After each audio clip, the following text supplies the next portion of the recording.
son? Welcome to the House of Petty. Thanks for having me back, y'all. It's me again. Time, bro. Welcome back to the King Guy Ron. Y'all already know. I'm glad to be back. Yeah, but first things first, we gotta get something out the way. Earlier we did a mukbang video. Unfortunately, Dairon wasn't there. Right. But we visited this place called Forest Hills Deli and Bagel. We gave them a 7 out of 10 because of one, the convenience, two, the fact that they were the only place around here that really knows how to do a chopped cheese. Oh. And then three, the fact that the sandwich wasn't really that bad. But we ended up going back there. We was gonna get like 2 chicken sandwiches from them, right? Their fucking machine went down after they paid the food. Damn. Like the payment processing machine, right? So, us as customers, that's not our fault. Hell no. No. So, right. Yeah, so instead of doing right, because I told him, I was like, look, what I'll do is I'll come back tomorrow. I'll pay you tomorrow, because obviously your machine went down or whatever, and he's like, oh, no, we can't do that. But you could go to the ATM. Like, really? Oh. Like, instead of taking, yeah, so it's like trying to tell me what the fuck to do as a customer, And I'm saying the customer's not always right. Like, I'm one of those people, like, if the customer's wrong, I'll be honest about it. I'll tell you. Right. For sure. Yeah, customer's not always right. But in this case, it's like, I'm telling you, like, yo, like, I'm more than willing to come back and pay you when your machine is working. But in the meantime, you already made the sandwiches. Right. I mean, yeah, you might as well. what you going to do? Throw them away? Either way, we was going to pay him regardless. But he's right. That didn't make no damn sense. Like, you can't demand the method of payment from somebody. Exactly. That ain't how the game work. You get paid how you get paid, motherfucker. Exactly. And I'll tell you right now, because at the end of the day, money is money. Goddamn it, you can give it to me in cash, or you can definitely cash at me. Or Venmo. I'm so with the cash app shit. You can Venmo me if you like. You can also pen pal me if you like. You could Google pay me if you want to. That part. And that's the thing. Oh, well, let's not forget Facebook Pay. Yeah. You can Facebook pay me. That's the thing. Like, if the store was willing to... Can you Insta pay yet? I'm not sure. Huh? Yeah, actually. Oh, shit. Mike, we can Insta pay. Somebody had ordered. Watch the fuck out. Boy, all these different ways to get money, and you sitting here crying about a goddamn machine being down. He better wait a little bit, boy. There's too many ways to get paid. But you can't tell me how to pay your bitch ass, boy. If I'm swiping a card, I'm swiping a card. Yo, not for nothing, since I'm kind of retracting my review on Forest Hills Deli and Bagel, real quick, I'm going to shout out to, what was that one place? There's a Chinese restaurant on Avenue A in the Lower East Side of Manhattan. Yup. Shit, I can't believe I'm forgetting the name of it. Babe, can you look it up on your phone? I'm about to do that right now. Yeah, so basically this Chinese restaurant, when we was living over there in Alphabet City and the Lower East Side of Manhattan, right? Yo, for sure. They took every form of fucking payment from cash to Cash App to Venmo, Zelle, like, yo, they took everything. So if you didn't have your card on you, if you didn't have the cash, you could still fucking pay them. And they were cool. Yeah, and they was cool. Like, like one of the best Chinese restaurants I ever fucking been to. I'm glad. I ain't gonna lie. I'm really excited about this new Google Pay shit, because you never know when you fuck around and won't have your Cash App card or something. Yeah, you really might need to. Yeah, it's called FEMA. It is 79 Avenue A in New York City. Yep. Bet. I'm gonna have to check it out. I'm gonna have to check it out next time I'm up there in NYC. Hopefully it won't be too fucking long from now. I gotta come make another grand appearance up there, man. I gotta get outside a little bit more in New York. I was in the house, goddamn it. I was caved up in that bitch. I ain't gonna lie. I'm talking about, I thought I was Baloo the bear from Jungle Book the way I was in the damn cave. Yeah. I'm telling you, man, I was only going out to get clothes and food. That's pretty much going to get my honey and going right back in the cave. Yo, we were trying I to ain't get to tell do you. shit. Yeah, we were trying to tell you to come chill that time. And you want to know what's so crazy is like the day we chopped it up, because I know I was supposed to come over there and link up with you. Literally, after I got off the phone with y'all, I went upstairs, had a really, really uncomfortable conversation, and that day I landed in Ohio. Literally that night. Wow. Yeah. It was just a situation where, you know, it wasn't gonna work.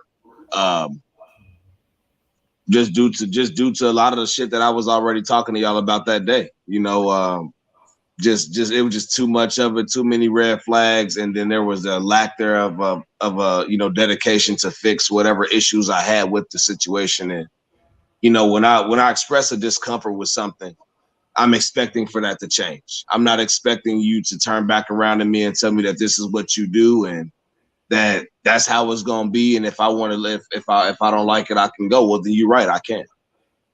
You know, and that's what people don't expect. They don't expect that response when they hit you with that. Yep. They don't expect you to turn around and be like, oh, okay, well, yeah, I'm gonna go ahead and slide. No, they expect you to buckle. They expect you to just bitch up and just go with whatever the fuck flow. Nah, I'm not like that. Because if I feel like it's some bullshit, then, you know, I ain't gonna switch up the game. Now, if I got somebody, you know, expressing a legit discomfort with something and they have legit reasoning behind this discomfort, now that kind of changes. And then I'll change for the situation myself. You know what I mean? But what I'm not gonna do is allow somebody to tell me that they're not willing to make some kind of changes for the situation. If I'm willing to make some changes and make some adjustments, you got to be willing to make some on your end too, because I'll be damned if I change for any relationship, situation, or person. You know, we kind of are who we are, but we can make adjustments to sort of what we do so that it makes us compatible with the person we're trying to be with. And if you're not willing to make those adjustments, you don't give enough of a fuck about that situation anyway. So you might as well just go ahead and leave it alone. Exactly. And that's kind of how it was for me. I mean, I'm like, look, okay, I'll care here, but I always seem to give more of a fuck than that other party in those situations that I've been in. And so I was kind of like, all right, you know what? Wash my hands of this one. I appreciate you for, you know, the experience, the trip, for trying to help me get myself together up here. But everything else, man, I mean, I couldn't do it. And it was a nasty argument. And then it just got nastier and nastier. And then eventually we calmed down. And even still, like, you know, the conversation that calmed down several times, it reignited just on the strength that every time we calmed down, it was almost like, oh, just because we calm, maybe he'll change his mind. No, I'm not changing my mind because I'm calm. Yeah. I'm calm, but I'm set in, you know, look, I want to go ahead and go home because this ain't gonna work for me. And there's no need to try to extend it or drag it out, force the situation. You know, grown people know pretty soon, like if something can work for them, if something can't. Yeah. You know what I'm saying? I'm 27 years old. I've dated and I've been around enough girls to know what kind of situation is gonna work for me and what kind of situation won't. And that situation in New York that wasn't gonna work for me at all. No fucking way. I'm not gonna have no motherfucker that you call son always having something to say about what I do. Yeah. I'm not gonna have your best friend all smiling and googly eyes in your face. Ain't no woman I'm with gonna be dealing with, gonna have no shit like that going on. So, and if I request it to change, I expect you to change it. If you don't change it, then you can't expect to keep me around. And let's be real, it's probably just the wrong person. Wrong person for me at the end of the day. And I'm glad that I got out ahead of that.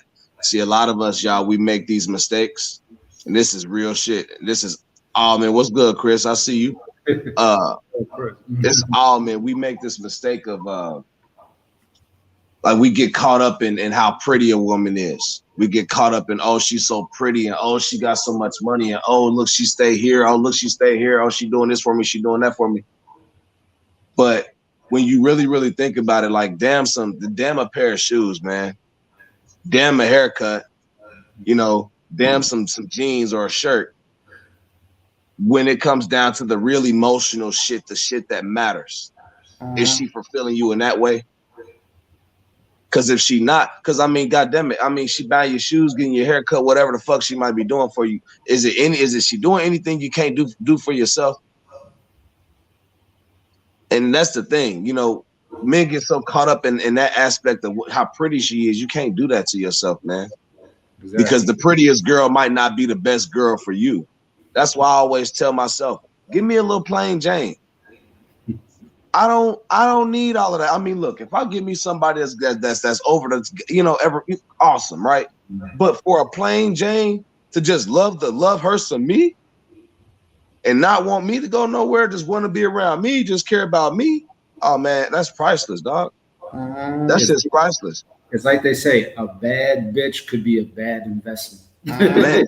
But most bad bitches are bad investments. You want to know why? Because they call themselves bad bitches. I don't know any other race of women. Kevin Samuel said this. Name another race of women that predominantly call themselves bad bitches. Let's be real about it. You know what I mean? When we really let's really think about it. The majority of women that do that are African American women. Yeah, but the vast majority.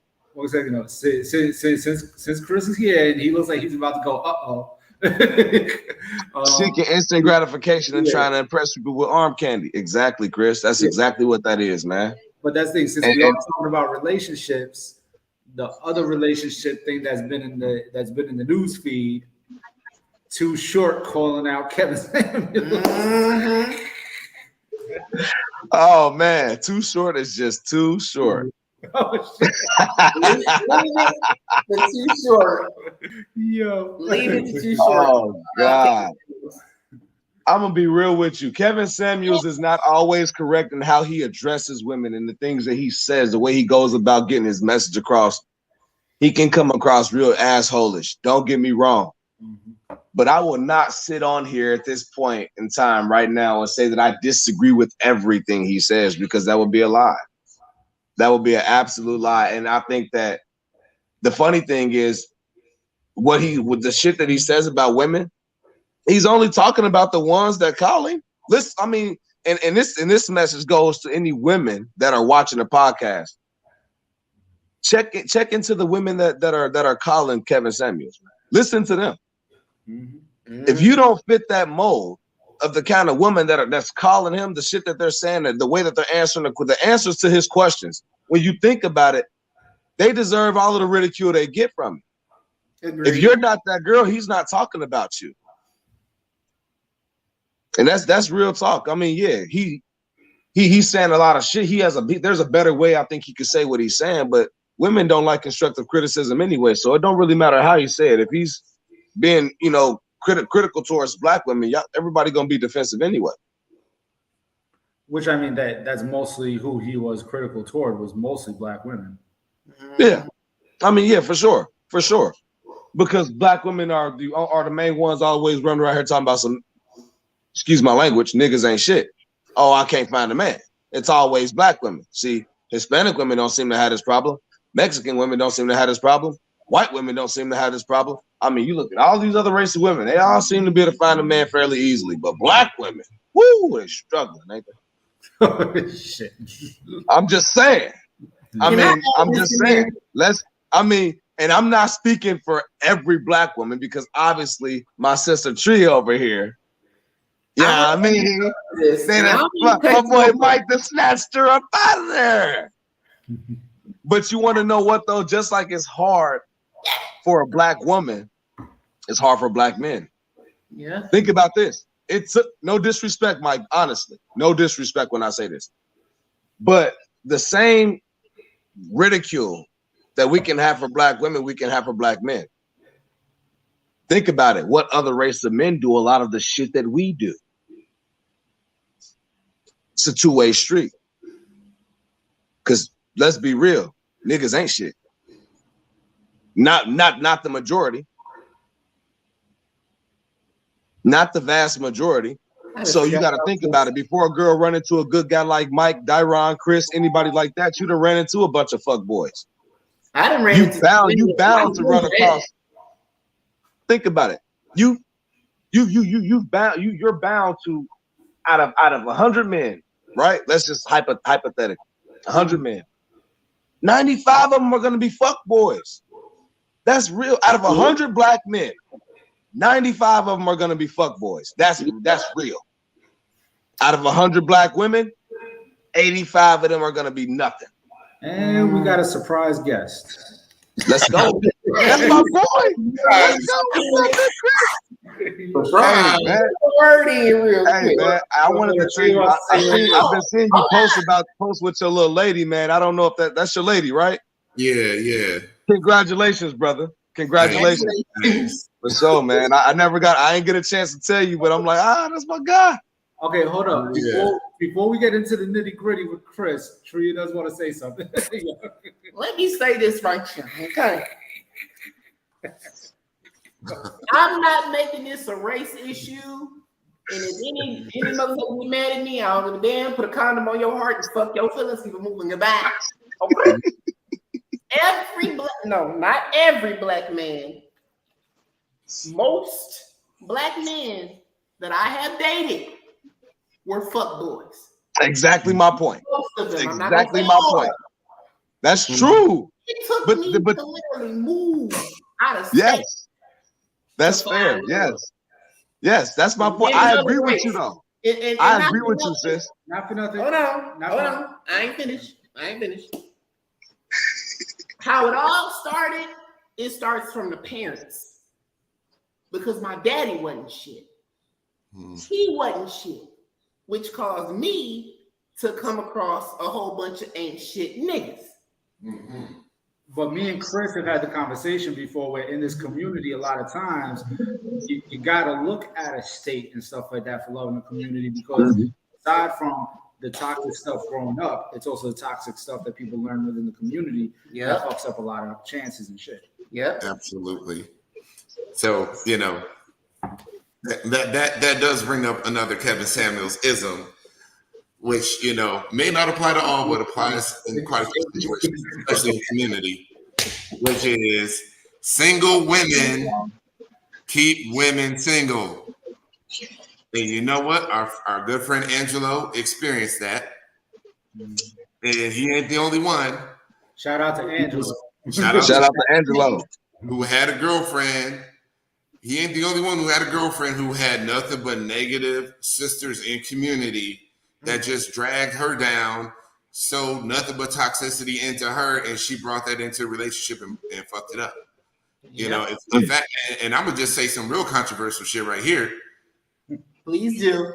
Because I'm here to be controversial. That's my get down. I have to be honest. I consider it a plus when my girl when my girl doesn't have mostly trans friends. I consider it a plus at this point. Because from what I've seen, the ones who do, where all their friends are trans or butch queens or gay men, whatever, it just doesn't. I'm sorry, it's not great. I'm gonna be real. I think that it's not so much an issue for me as long as these people aren't so community based. And I hate to say that because that sounds kind of fucked up too, but I don't want my lady to deal with people who are heavily within the gay or gay community. And I think that with gay boys and with some trans women, they are like so into the gay community, and because of it, it reflects on their personalities. It reflects on who they are. They act accordingly. They do all of the gay community shit, the sneak diss and the drama, the all of the extra stuff. I mean, it's look, this shit'll make me grow gray hairs before I'm 30. I can't deal with no shit like that. I'm 27. I want to look every bit of fucking 27 if I can. I look a lot younger, they say. So look, I'm trying to keep it that way. What you talking about? I don't need nobody. Look, hey, Mike, I feel you, bro. I can't embrace the grays like you and Chris, man. I ain't on y'all level yet. When I get there, I will embrace the gray. But I'll be damned if I'm gonna let somebody or some situation. Called wisdom. There you go. Silly. There you go. But King, man, that's like that. It's that commitment to. Some people got commitment to the subculture. Right. What comes with the subculture. Some people are committed to the subculture and the isolation that it brings. Where if you try and date a cis man who is hetero or straight. We trying to bring you into our world out here, but you not making yourself amenable to being a part of this other world. Yeah, it's a whole lot of other things. Like it's. And I'm sorry, I gotta do this one more time. I promise. This is the last time I do it for 5 minutes. But one of the things that Kevin talked about all the time is what are you doing to set yourself up for the results you want? You want that super straight guy that is six-figure. You want that dude. You want that baller. You want that businessman, that attorney, whatever. What are you doing to make yourself the kind of person that dude would pick over other girls? Right. I picked over other people.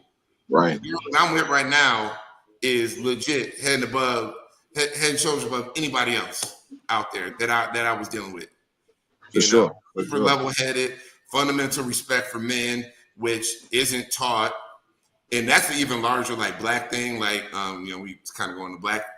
I was talking to my boy last night. I said, one thing that we struggle from is a lot of our women don't respect black men, period. True statement. We don't teach respect of black men. But in the same breath though, we don't teach, respect of black men. But as black men, as a whole, how do we make it easy? It's not like, I don't think that as a whole, we have a group of individuals who are halfway decent black men. And yes, as individuals, we make it easy to respect us. But when you've got a whole crazy globe, a bunch of other black men that really ain't shit, they don't make it easy for women to respect us. Well, you know what I'm saying? And so it's like guys like us normally in most cases would get overlooked because of the fuckery that most women would run into. Because they're gonna run into 90% fuckery before they find that good guy. And then that good guy ends up getting a whole bunch of shit from all of the fuckery. Yeah, that's the downside of being that nice guy, which if I had to sign up be that nice guy, it's nice guys and they get leftovers. But, nice guys get the shitty end of the stick every single time. It happens. But here's the thing though, King, because I had the conversation with my mom about this very issue. And I said, you really, like, my mom's sitting there talking about all men is dogs, they all cheaters, they all this, they all that. And I'm like, but the thing that a lot of these women is missing, you raised a son, and your son ain't done these things that you say black men are. Yeah. Now, how can you say that in front of me in my presence? I ain't never cheated on anybody a day in my life. Right. I ain't in jail. I got money. I'm doing. You raised the man who was different in that, but you still sitting in this. Well, all black men, all men is this, and they can't. These women. My bad. We see you, Michaela. My bad. What up, Michaela? But yeah, I agree with, and it's crazy because if you do have a son, like you said, Chris, if you got a son and you feel like that about black men, and your son's a black man, you raise a young black man. My thing is, how do you see him? If you see all black men this way, how in the hell does she look at you? Good question. And I mean, I don't want to disrespect nobody's mom, but I mean, I just think it's an interesting question. You know what I mean? Because if my mom thought that way, I would look at her and I would say, well, okay, well, Mom, what do you think of me? Because I consider myself, shit, compared to what a lot of these girls used to, I'm like top notch for real. Because like I'm solid in every regard. I do not cheat. Well, I'm very honest. I'm very direct and straight up about what I'm feeling, what's wrong, what can change, what I want to change, what I'm willing to change. You know what I mean? So I don't, and then I'm a working kind of a guy. You know what I mean? So I'm not like I'm not a burden. I'm not a liability. I'm an asset. You know, so you take all of that into account, and then you have a parent, like a mother, that's looking at men that way. It kind of make you wonder, like, okay, well, damn, Mom, how do you look at me? Yo, I think it was the movie called The Brothers or something like that, where you had Bill Bellamy, and he had that mother that would downplay every single black man, whatever. And then when he got on the other races, like asking her, like, what is it? Like, you look at me, you see who, whatever. But she was like, he was like, what if I bring home a Latin woman? And she's like, oh, you just bringing home a woman that don't speak no English or something like that, or basically shitting on all the other cultures. but at the same Right. time, shitting on him as a black man or whatever. So, Right. like, and he even threatened to like take his brother instead of leaving his brother with his mother, like take his brother with him, so he could get that fucking affection that he deserved. So for sure. Hey man, that's deep, man. That's deep. It's I always deep when you getting it from the parents, man. It's Jesus Christ, man. Hey, what y'all sipping on over there? The OG drinks down. Okay. Oh, man, they drinking tea. Hey, Chris, they drinking tea, man. They ain't got nothing going on, man. Okay. Hey, look, we the man might get up and go get the bottle. Nah, fuck that. Mike. I'm gonna fix me a drink real quick, man. I got some shit. I just got fuck it. Hey man, hey, Chris, you bougie life, man. We know you about to sip on you something nice, boy. That's bougie life over there, man. I'm trying to get like you. I want to be like you when I grow up. Chris, look, there it is. He got the Bacardi. I told you. I told you. We done talk some shit. We done made him go get his bottle now. Look, he pouring it up already. I can't even hang with y'all, man. I don't drink. Let me add something to this right here, okay? A few years ago, I seen a short film called Diary of a Tired Black Man, right? Ooh, shit. There was a group of black women, all friends. One of them had a shitty ass baby daddy. The other one was getting her ass whooped. Third one had a sugar daddy. And the fourth one, the main one, she was basically mad because the baby father was with a Latino woman. I'm gonna make the long story short. So they're in the house that the baby daddy paid for, pretty much. Talking about how black men ain't shit, black men ain't this, black men ain't that. Mind you, this woman that made this man's life a living hell and all he did was love her. He was there with her when her friend was getting her ass beat. He was there with her for all her friends. But check this out. When he comes over to that house, a very nice house, I might add, to pick up his daughter, okay? She's fussing at him because he's with the Latino chick. And while the girls chiming in all up in their business, he like, wait a minute, hold on, How you gonna feel some type of way about me dating outside my race when you made my life a living hell when I was with you? You didn't even appreciate me. Oh yeah. You in the house I paid for. Yeah. That's how it be. Then called out every last one of her friends from that point. You got your ass whooped, and I was there for your ass the entire time. You still chasing after that trifling ass baby daddy who you decided to get your legs open for, and you, when the last time you had a sugar daddy? Damn, we read them all they right. Who heifers fix your mouth to say something about a black man? Let me tell you something. I'm a tired black man. I'm not a sorry black man. I'm a tired black man. Those were his words. For sure. It'd be like that sometimes. Hey, I'm gonna tell you another one of my favorite movie conversations. I'm not gonna say it's one of my favorite movies. It was a really good movie, but like I like to talk about it sometimes because it's interesting the different takes you get on it. Acrimony.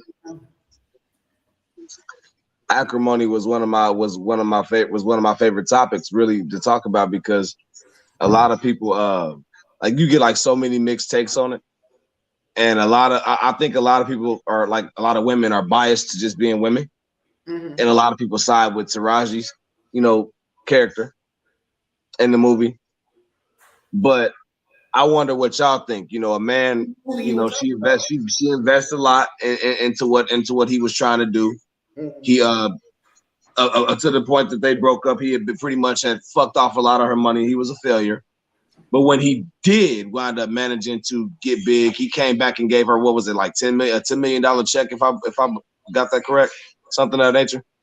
Okay, so and but the catch to that was that he promised her a life that he eventually wound up giving to another woman, the woman who stuck with him while he was, going through trying to get himself together. And Taraji's character went nuts, and obviously, she did all of this shit. I wonder, like, what are y'all thoughts on that? Like, did y'all think that she was justified? Was she wrong? Was he wrong? Wait. You're asking if she she's wrong for fucking up in the beginning? Yes, he was. Okay. He was dead wrong. Wait. Okay. What As he got older, I can see that I was asking Chris, my bad, Tria. I was asking Chris, based on the movie Acrimony, who would you consider to be right and wrong in that situation? I didn't see the movie, but you described, you said he allowed his woman to invest into him, and they broke up sometime during that, but eventually he turned it into something and hit her back, down the line. Yeah. Like, that's an honorable ass man right there. Man, thank you. I agree with that, man. I mean, because here's the thing, she got it back. Like, he didn't have to. They weren't married. She got it back and then some. She got $10 million. That's awesome. And I would never advocate for women to, drain their bank accounts on their man's dream, because Latreia will know it's a lot of wannabe, music producers out here who's trying to sell women on their dreams. I produce music. I'm gonna get on, and all this, it ain't shit happening. Yeah. They just in the clubs where everybody at, but they ain't really got no connections. Nah. I know a bunch of them. I'm in the studio with somebody who knows somebody who's sort of famous, and these niggas be name dropping all day.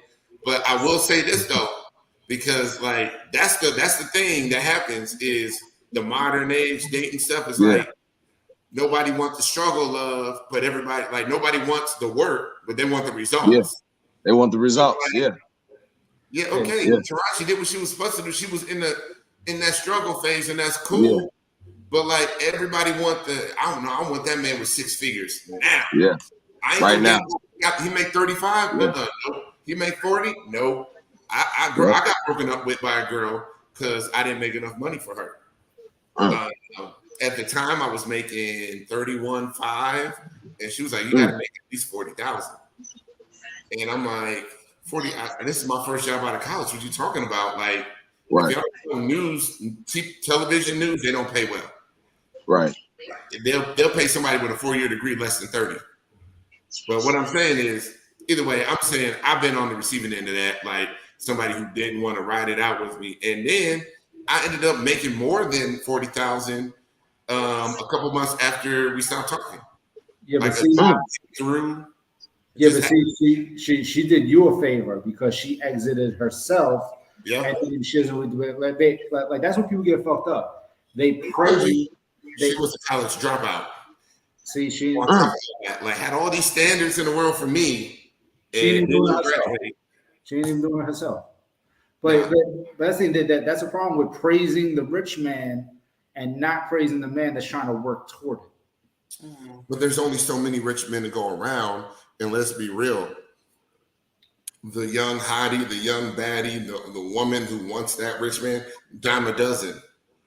I mean, it's, we're legit talking about like a couple percent of the male population. Mm-hmm. So it's just like, I heard this on, Jamie Foxx said this maybe about 12 years ago, because I used to listen to the Foxhole radio. And, he was just like, Claudia Jordan, one of those classic Gen X women who, never really got married, no kids, like, fuck their life off, kind of like Vivica Fox, Lisa Ray, all them chicks. But she was sitting there complaining. She was like, ain't no good men in LA, this, and this. They all cheat, they do this, they do that. And he's like, but you saying what everybody else is saying. And the problem is, the thing is, there are good men here. But the problem is 95% of the women is only going after the top 5% of dudes. Yep. And all y'all going after just those dudes talking about ain't no good men. Well, ain't never gonna be enough because 95% of y'all want the 5%. Mm-hmm. Yeah, that's real. So when he said that a long time ago, it didn't really click 100%. But you know, the more I started living around the country, I really started. I didn't see that in Milwaukee, but once I got to Atlanta and Houston and Denver and New York and LA, I'm like, wow, okay, Right, for sure. You can facts on that one, man. I would say out here in San Francisco, I've seen a lot more of guys like us being out and open with their trans women. Yeah. You know, I will say I see a lot of it just walking down to Union Square and just walking around this area. I'm like, wow, you know, like, because I didn't think that people just did that like we do. You know what I'm saying? I know like there's a handful of us. You know, we got a group and shit, but well, I mean, you know, there's a racial component to it, and then there's also another component of DL-ness on there, because you know. I'll just say it like this. I've talked to women. And like, oh yeah, no, he was totally open with me. He did this. And I said, did you meet any of his friends or family? No, but he still took me out. I said, men will take you out somewhere where they don't know nobody, other side of town. Yeah, they'll walk out in public with you. Yeah. Where you at? But where they live, they're not doing that. And I'm going to Troy Kennedy for this one. He's the first person I heard coin the term functionally DL. It's a lot of functionally DL guys that do that. But then on the flip side, racially, there's some guys who, you know, there's something special about being a black man in terms of what you have to, the masculinity you have to live up to. Some of my friends who are white, actually my first friend in this space, Eric, you know, he was one of those where his parents didn't care. He had supportive parents. Like, there's just a lot of things that like a lot of people don't have to live up to. So, you know, when you see that, it's like, okay, you know, I'll see an Asian guy doing it, cool. Right, no doubt. Accept a family like him. I wish I didn't have the pressures on me that he doesn't have to live with. Like, it's just it can be different for some people. So when I see things, I kind of try and pay attention to all aspects of it, because I'm like, I'm not taking away a man's flowers for being open and standing in his truth and being a representative and helping to move things forward. But you know, sometimes it helps to know, like, you know, the motivations and what's going on with him. Parents, but like for Mike, his family gave a fuck. My family did. I don't know what's going on with your family, but it's other people's family where, you know, it fucks up the family situation. I'm gonna be real with y'all about that. There's actually a story with that. It's a pretty interesting one. So my first ever trans girlfriend, her name was Seven. I don't know if either of y'all are familiar with her. I don't know if y'all were my friends on Facebook at all when me and her were a couple. Well, she wasn't exactly accepted by my family. That was around the time where I was still kind of getting to know them, especially like some of my older siblings. I was still sort of getting to know them, and they didn't really take well to me being in a relationship with a trans woman. But like when I would, like, my big brother Keon, he was the one that was totally against it. And there was times me and Seven would run into him at the neighborhood Kroger, because there was a Kroger and she stayed right up the street from him. So when we would go to Kroger, we would run into Keon sometimes. He would speak to her, but there was always a distance and you know, like a level of you know what I mean, right there. And also, like, anytime he ever spoke about Seven when Seven wasn't there, he never really just said Seven and left it at Seven. It was always that Seven motherfucker.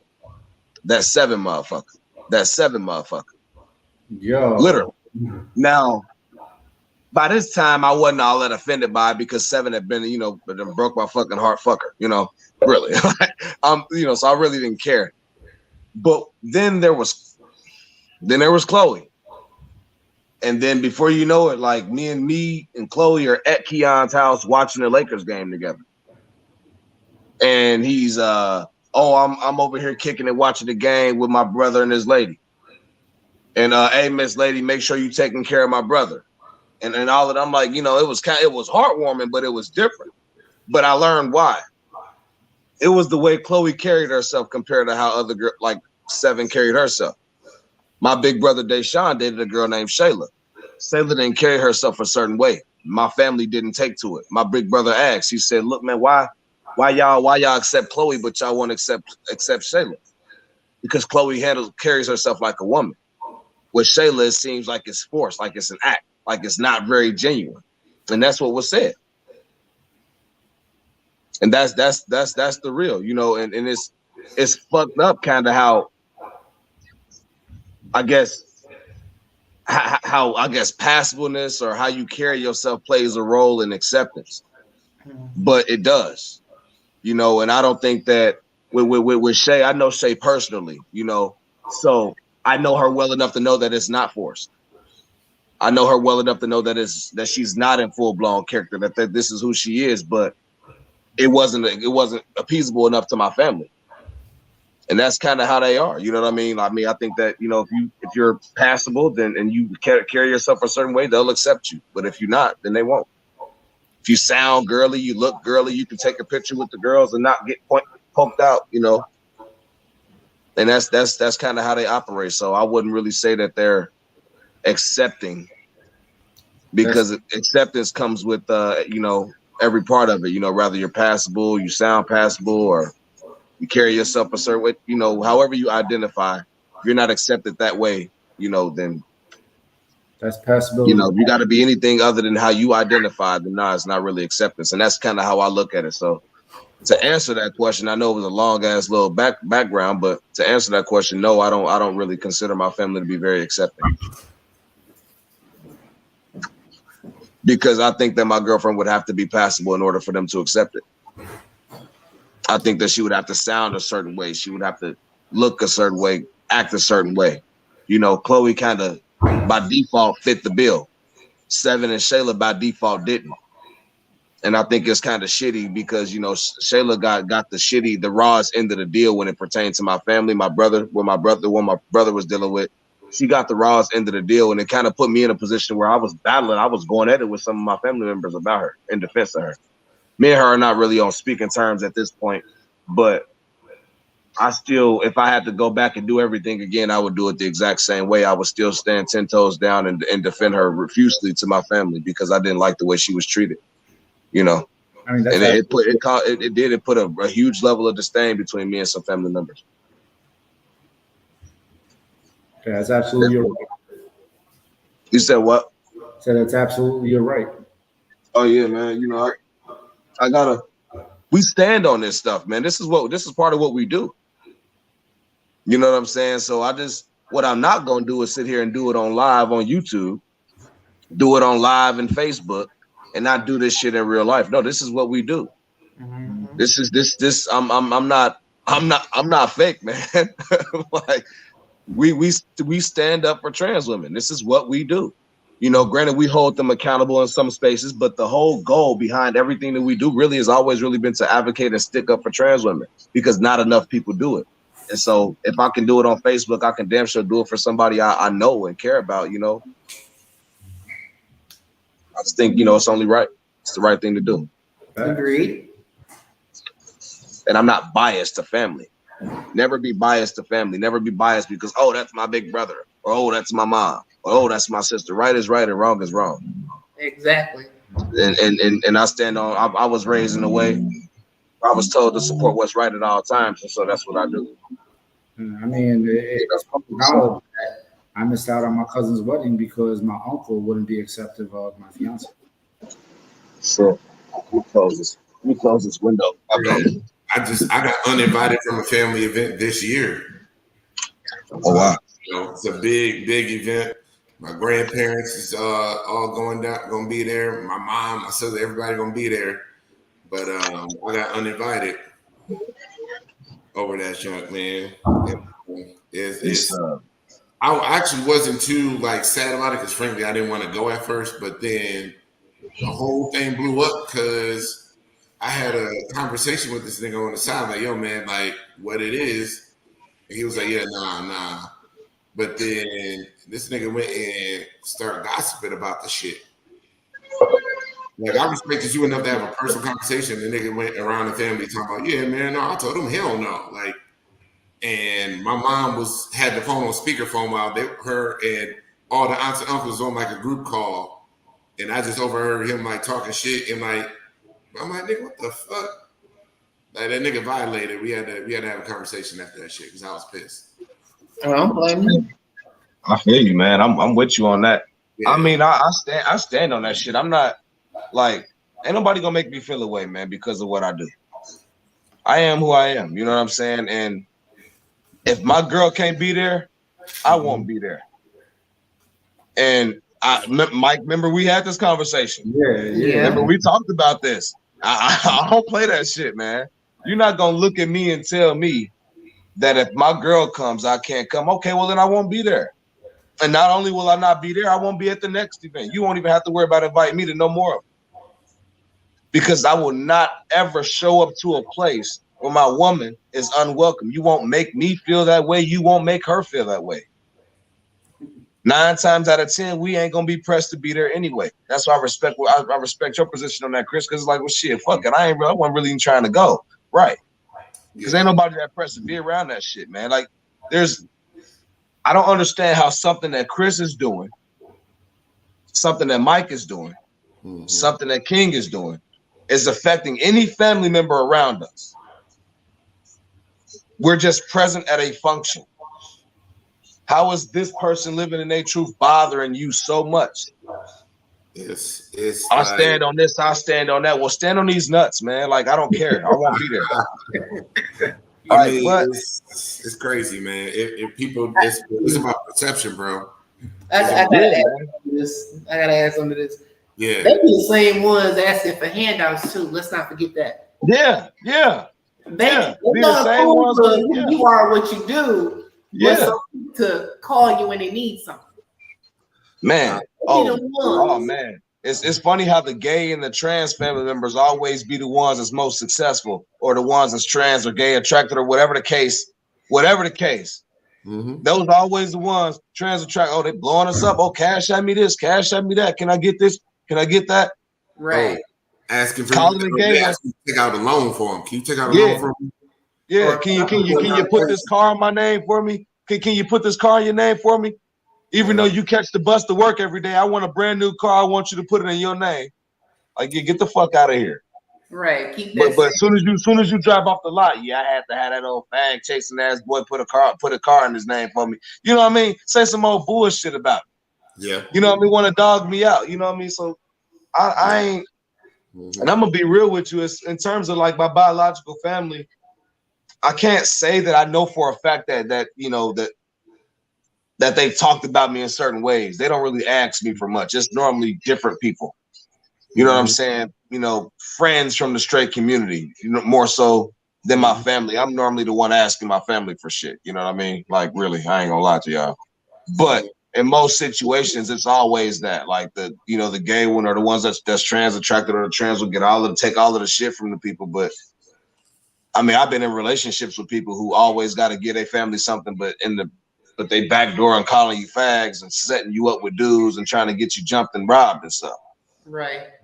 You know, and it's a shitty world we live in, man. I'm telling you, it really, really is. But not to mention, nothing. Those are the same family members that'll give you their ass to kiss when you need them to. I've been there. Yeah. For sure. Now that I'm here and I got my business going, all of a sudden they're like, "Oh, she about to make this money. Oh shit." Yeah, that's how I be. Not getting the product, nothing. I'm talking about people that shunned you away, called you fags, all of a sudden been supporting you for the whole time. It's crazy how they work. Like, oh, I've been supporting you this whole time. I've been on your team. Nah, you've been backdooring me, calling me fags, and saying I chase trannies. That's what you've been doing. I mean, look, you can't control how people are when they're away from you. All I demand is how they deal with me when I'm there. So I'm around my presence. I better not notice you treat me different, lesser than anything. I better have don't check up. Talk that shit when I'm not there. Real shit. Treated with respect up front. Now you can go and go disagree and do all that shit somewhere else, but when I'm here, don't bring it to my face because I didn't ask whether you agree or not. I don't give a fuck. Right. You show up with love, respect in the moment. Now, when they go and they talking about, tranny this, tranny whatever, or that nigga gay or whatever, I mean, just keep it away from me, because frankly, you can't force people to agree with you. You can't force people to really see things your way all the time. Right. Right. You just gotta ask for basic respect at this point. I know that For sure. not lowering the bar, but that's where I'm at with it. I mean, yeah, I feel you on that. I mean, for me, we can't control what's being said behind our back. Right. But I definitely can. To some degree, I can control how you deal with me when I'm present. Because see, naturally, when you know who I am and how I'm coming, my presence is gonna change change your energy anyway. Yeah, sure. You know what I'm saying? And I hate to say it like I'm just some type of Billy badass, but I'm not to be fucked with. And people that know me know that. So regardless, whether you agree with what I'm doing or not, your best bet is probably to talk that shit behind my back, because once we face to face, his gloves off at that point. If you feel the need to, to come out your mouth and say something out the side of your neck, pray for him. You know what I'm saying? And for a woman, you know what I mean? For the girls, they like to talk their shit too. One of my favorite things to say to a woman that's gonna call somebody come and see me. Well, I hope you got a black dress. You're gonna need it. I hope you got a black dress, because you're gonna need it. And yeah, I hope they got a tux for him too, because he gonna be casket shy, become fucking with me. Yeah, people is really but yeah, man. It's just time for change, man. It's time for people to be left the fuck alone, to do what they do. You don't necessarily gotta accept me, but respecting me is everything, man. You don't gotta accept what I do, man. This though is when you say that, King, what people are gonna come back and say is, okay, it's time for people to be left alone, whatever. Well, then why are you talking about this? Why don't you just keep your business to yourself? And why you got to make it a thing out here? And you want to know what? Because it's a free world. It's a world where I can do that. Mm-hmm. I live in a world where I should be. It shouldn't matter. Rather, I'm outside with my shit or inside with my shit. Nobody wants to be a secret. This is how I retort that. I would ask a cisgender male. I would ask a cisgender woman. Would you consider? Would you want to be put in a closet and hid from the world? Would you want to feel as though somebody didn't want to show the world that they were with you and that they were proud to be with you and that they weren't ashamed of you? Would you want to be somebody's skeleton? Would you want to be a secret? Yeah. Because if you don't want to be a secret, then you have to sympathize with that of a gay man. You have to sympathize with that of a trans woman, because they are predominantly secrets for people and fetishes for people. Yeah. So it's bigger than just, I gotta try to throw this shit in everybody's face. No, it's about embracing this person. It's not even just about me. Mm-hmm. Right. And that's the thing. It's never been about me. Anytime y'all have ever seen me in a relationship with a woman on my page, on my cover photo, it's not about me. It's about her, letting her know that, hey, I love you. And I'm going to show everybody that I love you, regardless of what people are going to say and think. It is not going to make or break how I feel about you. You will still be on my cover photo, regardless of how many people DM me and call me a fag lover. You will still be loved and still be embraced and still be shown off, regardless of how many people inbox me and call me a trendy chaser. It's the hetero community will never understand. They'll never get it. They'll never get it because they're not us. They don't have that same attraction, so they can't understand. Some men have the attraction, just don't have the courage that comes behind it. I think some of the girls don't really understand either. Some of the girls don't understand it. Not even just cisgender women, but the trans women don't get it either. The trans women they act like they lost in the sauce too, because they run behind this down low dude that'll keep them in the closet, that'll keep making them skeletons. Yep. They run behind him, and then they want to bash men like Mike, Chris, Roy, myself, Robert Estridge. Good men, openly trans attracted men who are not ashamed of who we are. No, me and Mr. Estridge are not on good terms. However, he is a good man, openly trans attracted man, and he is not ashamed of who he is. Mm-hmm. He's not ashamed. He will live his truth. I've spent time with him personally. I know him. Mm-hmm. Men like us tend to get the shitty end of the stick, and then these down low dudes, the trade. You know what I'm saying? I think Michaela, and if she's still watching, hey Michaela, you know, she said it. She put it the best way I ever heard it. Which, you know, she was speaking to the girls. She was like, ladies, she was essentially saying that, you know, the women are the ones who put out the call. And I said this before too. I'm like, look, men have listened to the community. Say, we don't want to be secrets. We want to be treated just like sis. We want all the same stuff, and we want to be done right. We want our men to be open X, Y, and Z. And then out of nowhere materializes this transamorous open community. This is a direct response to the request from the community. But what Michaela was saying was, she was telling the girls, like, girls, we're not holding up our end of the bargain. Because she was right. The woman's end of the bargain is, okay, men, you're finally stepping up, being open all this junk, and we're going to support you. And she was talking about how the girls are failing on that front and following through on that part of the deal. Well, it's hard to support us, Chris, because they're too busy trying to bash us and call us chasers. They don't understand. I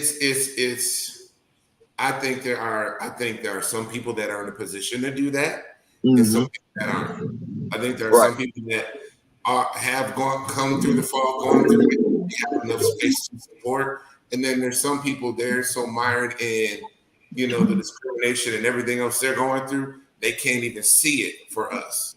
They don't have space to add to all the stuff they're dealing with. They can't add us in there with it to support us. Like they just, so with some people who just really they don't have the capacity to do it.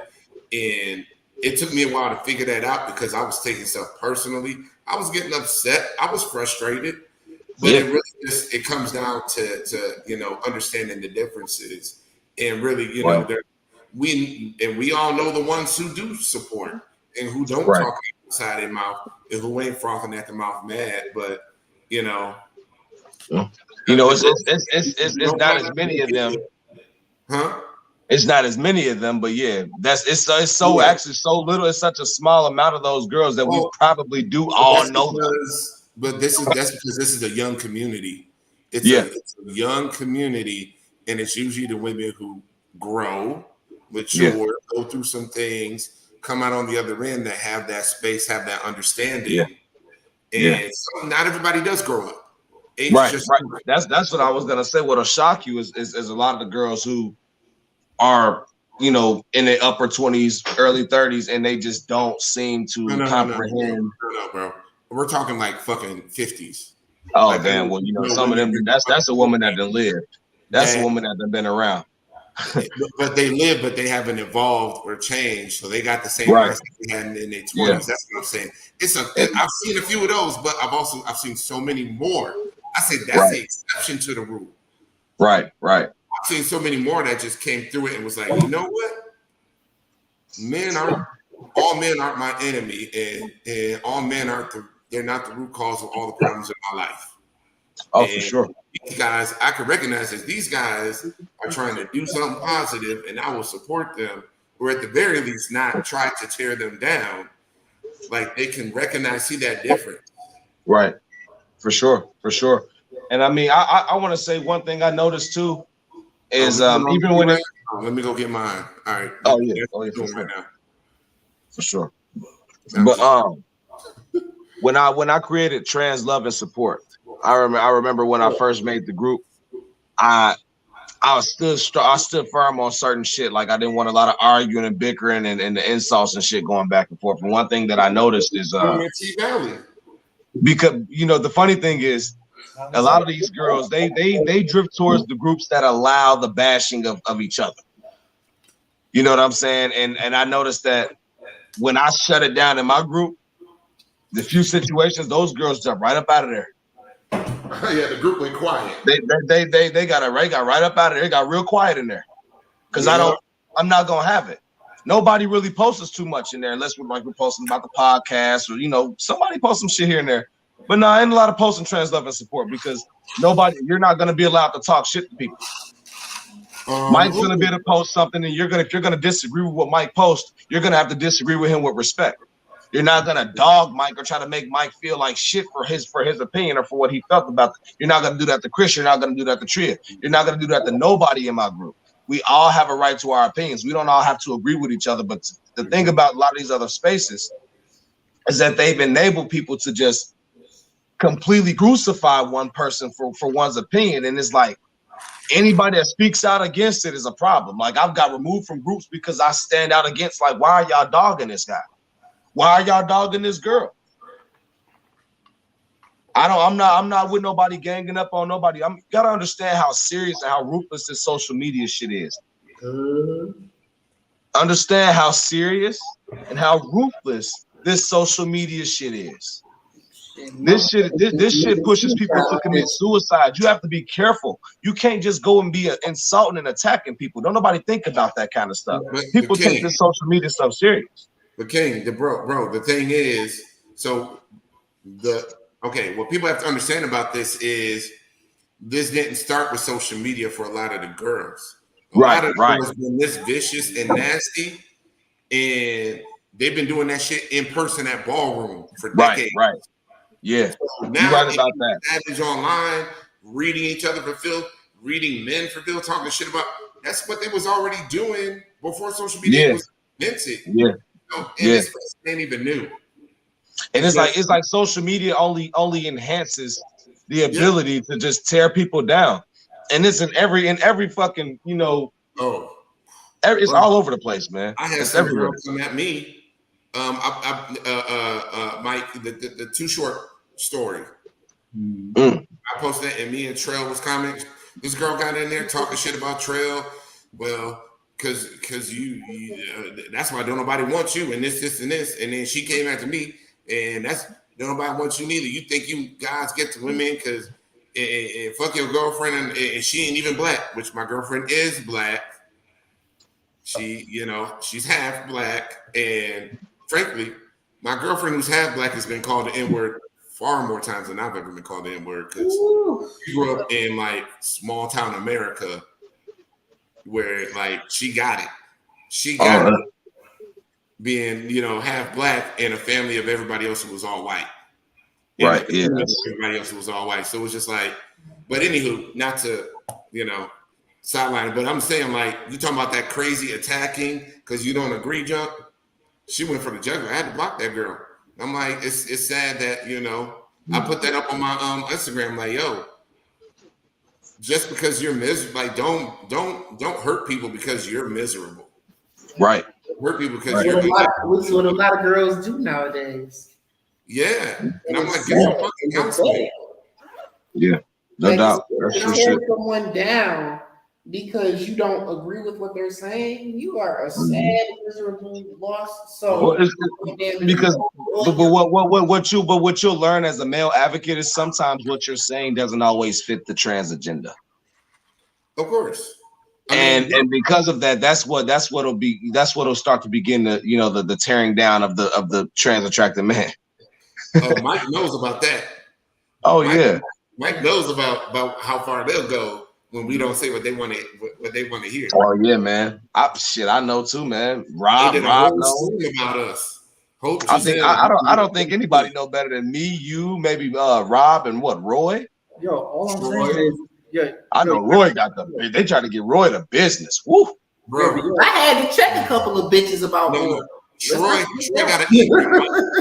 Troy had an angry mob show up to a panel he was paid to show up and do. Like, they was protesting. Troy had him hot like that. It was some other stuff involved in it. And I ain't gonna tell the whole story. Multiple people was involved in it, but I'm saying like some other guys have experienced some things, as well. Damn, not Big Brother Troy, man. I know this is your show, man. I thank you for letting me on your stuff, though. I love rapping with y'all. Hey, for sure, man. Yeah, but not they got mad at me and Chris just because like all we was talking about was just the infidelity of what's her name again? Janet Mock. Yeah, Janet Mock and shit. Basically, all I asked was just if she's willing to go that far with the infidelity, I just wonder what she'd do for a Klondike bar. Oh, he did it again. Oh my God! So you let this boy get on there and say that, and you didn't say nothing when he said it, and I'm like, no, that's his opinion. The fuck I'm like cussing out my own guests and my friends. Like they looking for me to check you. Like women check women in a way that negates the presence of violence always being a possibility. Like men, we don't do that because low-level violence is always like there's always a low-level threat of violence. Right. We don't check men don't check each other like women check each other. So they was looking for me to like read them down and do all that. But I'm like, it's not what we do. Yeah, we don't really too much engage in wars of words with other men. Nah, not like that. That's not something I've ever really been into. Yeah. If I have a back and forth with somebody, it's not gonna be not with another male. It's not gonna be one that's gonna last very long. Yeah, because I don't get into that. We could just get to it. That's traditionally how men handle shit. So. Yeah, but it's also a joke being tossed at a situation of a serious infidelity. Right. So nobody wanted to hold Janet Mock accountable. You know what I mean? A lot of the trans community didn't want to hold her accountable. And that's what I learned from it. And it was one of those things where it's like, oh, finally they got something to hang on to and now they're not going to let it go. It's not about that. It's just I want to see y'all show one of these women or trans women the same kind of malice that y'all showed Derek Jackson. Yeah. That y'all show Kevin Samuels. But that's hold everybody accountable. I don't think that's too much to ask for. Do I agree with how Derek Jackson did what he did? No, I disagree solely. But I don't agree with you letting Jada Pinkett off the hook or letting Janet Mock off the hook.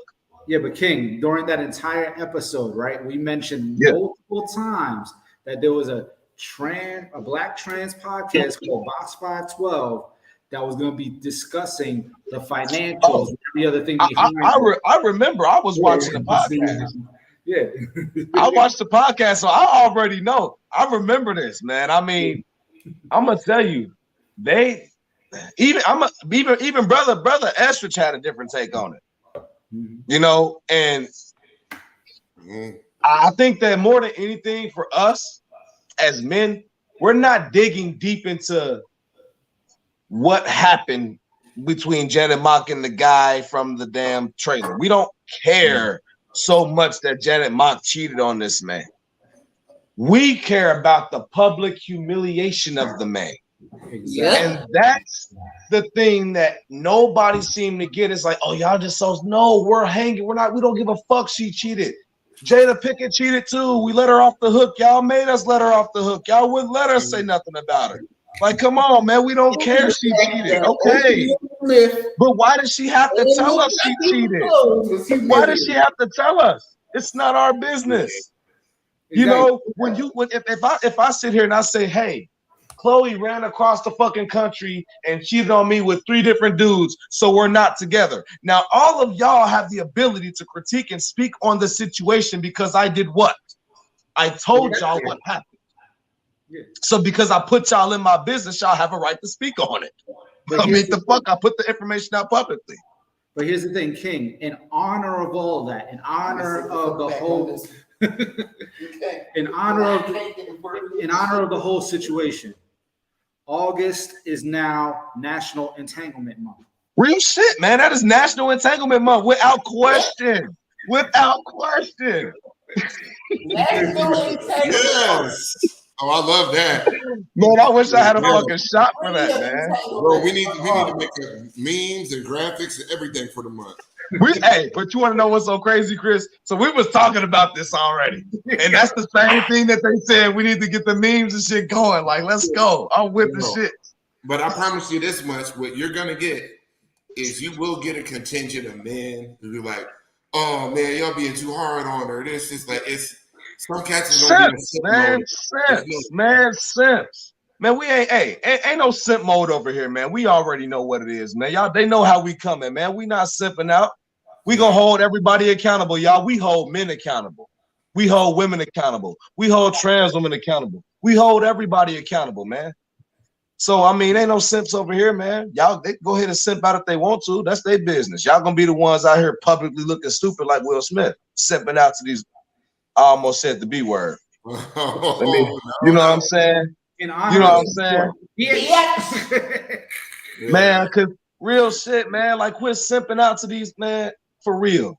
And I'm not trying to say, you know, go into every relationship and go into y'all situations being so hard, like, oh, blah, blah, blah, blah. Nah, because that's a toxic kind of energy that could run a good woman away. I'm not telling you to be that way, but I'm definitely not gonna sit here and campaign that you allow somebody to fucking publicly embarrass you.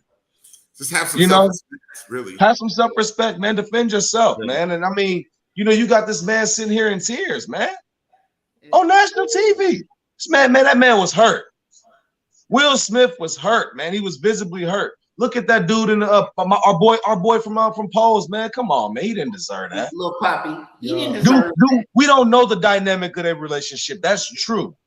But we didn't need to know that she cheated either. That's a cop out. People, male or female. Yeah, y'all don't know. Y'all don't know what. But you want to know what? That's what they say every time a woman does it. Y'all don't know what's really going on. Okay, so but we all knew everything when Derek Jackson did it, didn't we? We all knew. We had all the details. I'm talking about we was on his ass. We was on his ass as men. Chris, as men, we was on his ass. Facts. We stood with the women, like we stood with the women and we held him accountable. Stand with us and hold these women accountable, man. Stop playing with us like that. I had all the memes on that going. You feel me? Mike, I seen you, man. And I didn't even know you like that then. I seen you, man. We kept him coming, man. We was tearing Derek Jackson up. But man, what I did was I used to watch that motherfucker. I used to follow. Hey, I used to believe in Derek Jackson. I believed in Derek Jackson. You understand? Really? I believed in Derek Jackson, man. He let me down, man. He let me down. He let me down, Chris. Oh man. I learned after that situation unfolded, he was one of the biggest narcissists, man, on the planet. Chris fucked up, man. Chris can't believe that, y'all. He fucked up.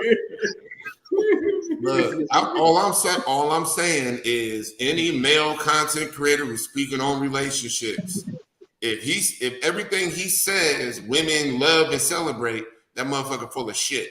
He lying. Bullshit. Real shit though. Real shit. Kevin Samuels is realer than Derek Jackson to me. Bro, I'm realer than Derek Jackson. Anybody realer than Derek Jackson?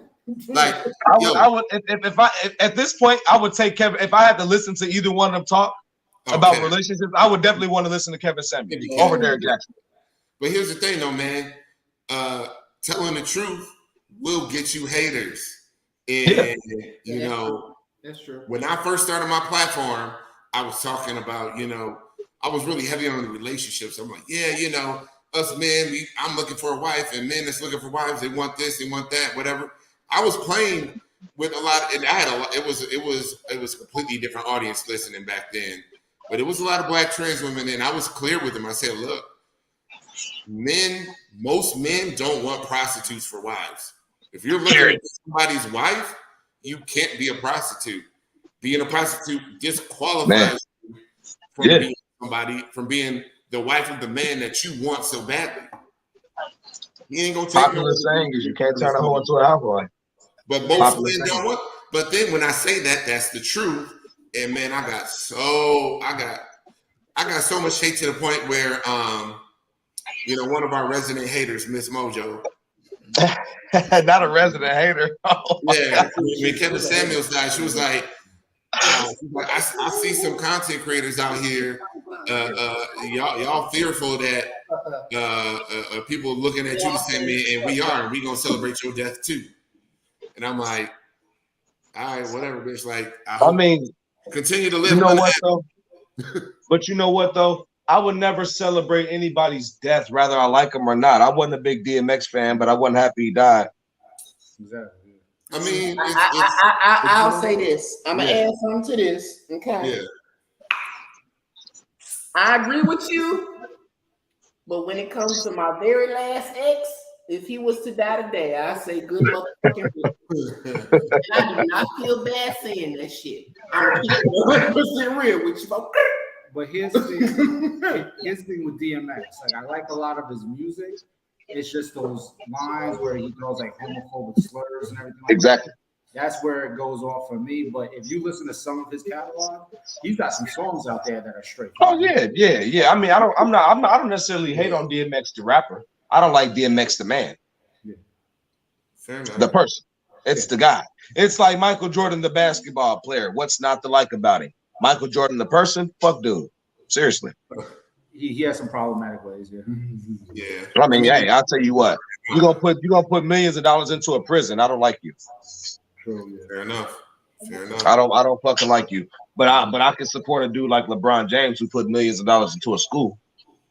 That part. And not getting a dime back for it for real, because it's free for every last one of them to go to school. Those kids go to school for free. All of them. And he held his marriage together. Never fuck. Now I'm not saying he never cheated because that's just stupid. Well, shit. He ain't embarrassed Savannah with that shit publicly. The world don't know about it if he did. Exactly. I don't think this motherfucker's been in the news for so much as a parking ticket. I don't even think he got a speeding ticket. Yeah. That's real shit. He's been smart about his shit. His kids doing their thing. He's been transparent on his own TV show. He got two boys that's gonna fuck around and be about as great as he was. We'll see. I don't know about that, bro. We'll see.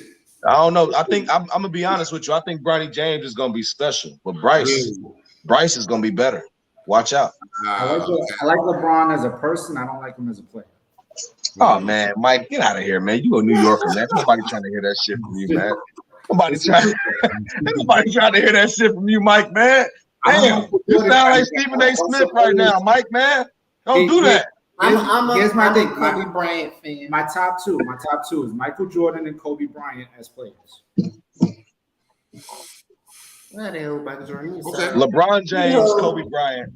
LeBron James, Kobe Bryant. My top two. Kobe Bryant. LeBron James, Kobe Bryant. Kobe Bryant copied his. Hey, Chris, say that's tough. I'm gonna tell you. If you had always number one. Michael Jordan sits at the top of the heap.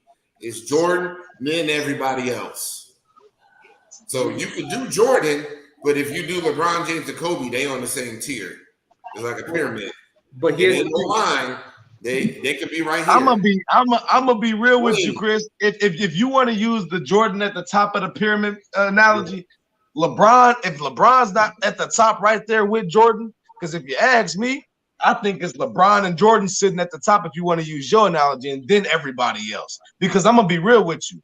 As great as Mike was, because Mike was special. Mike wasn't just great. Mike was special. And Mike was ahead of his time. You know what I'm saying? He had today's athleticism in yesterday's game. Yeah. You know what I'm saying? So I'm gonna give Mike his love and his flowers. Mike wasn't able to do it do it as great for as long as LeBron James. If you ask me who had a better peak, maybe Mike had the better peak. But whose peak has lasted longer? LeBron James. And so because of that, I don't think that you can say that because Mike had the better peak, that he just automatically on. I don't necessarily think so, because I think that longevity plays just as much of a role. And how great you are. Here's the thing, though. I hate this shit. That damn siren right there aggravates my everlasting soul. Like I would literally shoot at this fire truck if I didn't think I'd go to jail for it. You'll get used to it. But here's the thing. Kobe copied his entire game after Jordan. So Kobe took Jordan's game longer because he copied the entire game. Yep. So here's the thing. And you got to understand, Michael Jordan got those rings pretty much on his own because his team was like second compared to him. He carried. What did he just say? Did he say Mike won a championship on his own? No, I'm saying he carried the team. Man, listen, I'm gonna tell you right now, Mike. I've only ever seen one NBA superstar win a championship as the solo superstar on the team. One. No, it was not LeBron James. No, because LeBron had the Greek Freak. He did. Chris Middleton is not a superstar. Yeah, Chris Middleton is not baby. a superstar. The Greek freak. Giannis Antetokounmpo. That dude ran through the Eastern Conference last year, and he had a listen, Mike. Listen, y'all. He had a solid number 2. Chris Middleton is an excellent number 2. But when you talk about a superstar caliber player, Giannis won that championship without another superstar caliber player on that team.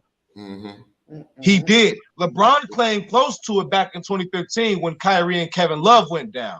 But the Warriors were a different kind of a fucking animal. That's just a different kind of animal. You know what I mean? No, he said Kyrie was out. Kyrie and Kevin Love was out back in 2015 when the Warriors beat LeBron in 6, and LeBron still took them 6 games, which was incredible in its own. But again, he was unable to get it done without another superstar on the floor. Giannis didn't have that problem. I'm just gonna be real. He didn't have that problem. But I will say this about again, this is in LeBron's favor. Don't ever mention Giannis and Kevin Durant in the same sentence as LeBron in terms of best player in the world, though. You want to know why? Because the same Boston Celtics team that just swept Kevin Durant and just sent Giannis home, LeBron beat them in 2018. LeBron, he lost his second as best the solo superstar on the team. He was by himself as the solo superstar on that Cleveland Cavalier team playing against some baby superstars, and he beat them. He beat them. Yep, but they're not babies no more. Not no more. Not no more. But LeBron, look, LeBron. If LeBron was still in Cleveland, Cleveland would be in the finals right now. But here's the thing, though. We'll be talking about Boston. 7 games. Giannis took him 7 games by himself without Chris Middleton. Yeah, and LeBron took him 7 games by himself and beat him in Game 7 on their home floor, in the same place that Giannis lost. In the same place Giannis lost. Oh yeah, buddy. I'm gonna give Giannis his flowers, but he ain't getting shit over LeBron. Oh no, buddy. No. Hey, Chris, much love, buddy, but I ain't gonna give Giannis that much. Oh shit.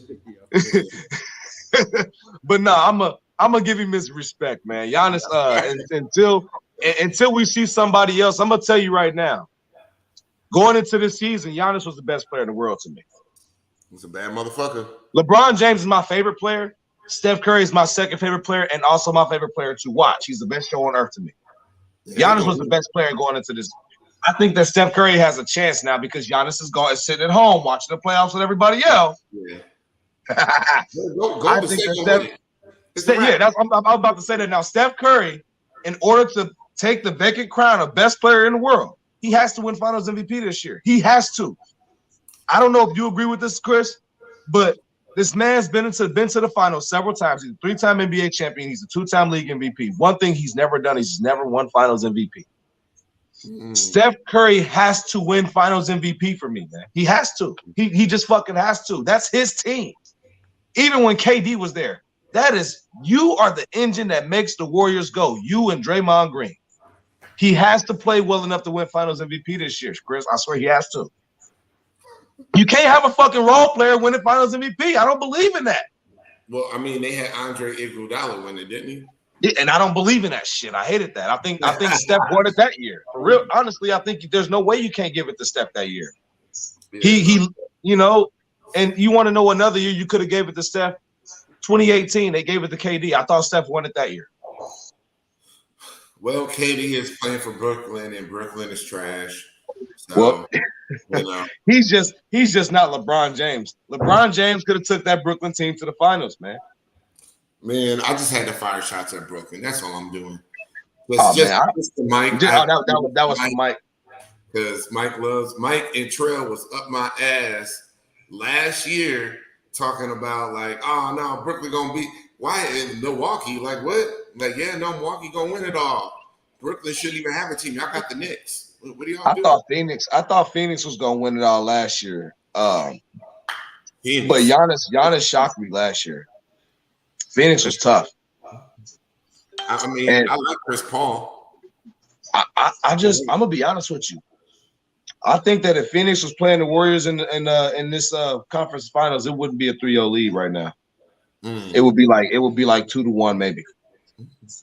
So you think Dallas Jimmy about going to show up to the finals and get dusted? Because Jimmy, Miami's going to win that shit. you think Miami? Bro. You think you said you think Miami gonna win it all? No, not all of it. Miami's going to go to the finals. Boston. They're gonna be Boston. Yeah, Boston is done. I think if I'm gonna be honest with you. Cats in Brooklyn. I think Miami's just a better team, and Boston, they're the superstars on Boston. JT is not built to be the best player on the floor and be able to get his team past the better team. You know what I'm saying? He's not that kind of a superstar. Like you got Giannis, right? When they beat Brooklyn last year in the playoffs, Brooklyn was the better team, even with the injuries. They were still the better team. Yeah. But Giannis was so unstoppable as an individual player. He was just too much for Brooklyn on the flip side. And then they could play just enough defense to stop Brooklyn. And that was the thing. Brooklyn couldn't play defense. And this year they couldn't play defense. They couldn't stop a nosebleed. I mean, dang, House of Petty. Sorry we took the we took over House of Petty. We took over. We've been talking about everything. We've been talking about sports. We've been talking about Kevin Samuels. We've been talking about Jada Pinkett Smith. We didn't talk about Derek Jackson. Yeah, we didn't talk about me. And we've been going good for an hour and 26 seconds. This long, Mike when we first started me, Mike, and Trell, we would go for like, I think we did like 3 hours. We did a little bit over 3 hours for one of our streams. We just kept going. No, one of the streams we actually went 5 hours. There you go. Word. We just kept going. Y'all was going. Y'all was feeling good, man. Y'all was feeling good. New people kept coming in on the comments, and then like the viewership just cycled in and out, and then we just kept, and then they kept the conversation alive. We just kept going. I mean, for sure. But you know what? Chill sessions like that with good conversation. That's good media. Oh, for sure, for sure. I'm gonna have to jump on one of yours too, Chris. Man, when you do it again. I've been wanting to get on your podcast for a minute, but Mike got me in there first. I'm like, all right, Mike, let's go, Mike. Yeah, for sure. House of Petty. I think this is my second one. Is my second House of Petty episode, or is it my first? Yeah, I think it's the second. What's this fourth? What's this 3, 4? 3 or 4. Yeah, I don't know. Something like 3. Something like that. Yeah, man. I've been here a couple times, man. I came and blessed the people with my face. Was hacking. Like, y'all know I'm a goofball, man. I get serious. I be serious when it's time to be serious, but y'all know I'm really silly as fuck. Yo, it's all la familia, man. You know what I mean? Oh, for sure, man. And thank you for getting me to drink, because I did have some shit to celebrate. Got some today. I'm not gonna put it out there for everybody to tell, but I'll tell you all after the show is done with. Hey, for sure. I'm celebrating. Real talk though, it does look like Chris is getting a lot more swole though. Hey man, hey Chris, that's that happy weight, man. There you go. That's that happy weight, yeah. Cooks like a motherfucker. Mike, hey, Mike, you got that happy weight too, man. I'm trying to get like y'all, for real. No, you don't want it, bro, because it's hard to get rid of. Me and my girlfriend just started keto today, and I broke it because I started drinking. Oh shit! Today to get that weight down, because I mean, my girl, she's old school. So she cooked breakfast, dinner, like she cooked every single day, and the foods that she be cooking be just decadent, man. Like that's she will cook you in early grave. Hey, Mike, Chris got him one of them ones, boy. Chris got him one of them. All I'm saying is, y'all can come on up, because I'm about to say Corey and his girlfriend came by, and my girlfriend cooked for them.